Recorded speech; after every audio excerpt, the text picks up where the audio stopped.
দুইটা দুইটা ভয়ঙ্কর পাপের কথা বলে দেই।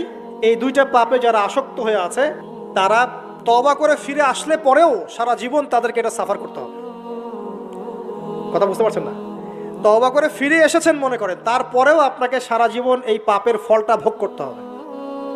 এক, মাদকদ্রব্য দীর্ঘদিন সেবন করেছেন, তওবা করেছেন, ফিরে এসেছেন, আল্লাহ হয়তো মাফ করে দিয়েছেন, আল্লাহ পাক মাফ করে দিয়েছেন, বাট আপনি আপনার দেহের যে ক্ষতিটা করে ফেলেছেন এটা পোষাতে পারবেন না। এক নাম্বার। দুই, তখন আপনি যদি বিয়ে করেন আপনি স্ত্রীকে সন্তুষ্ট করতে পারবেন না। হ্যাঁ।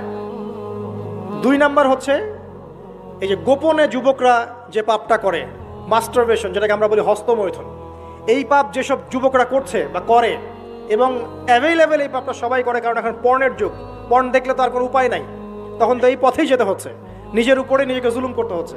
যারা হস্তমৈথুন অভ্যস্ত হয়ে গেছে এরা যদি তওবা করে ফিরেও আসে, শরীরের যে ক্ষতিটা হয়েছে এটা পূরণ হবে না কখনো।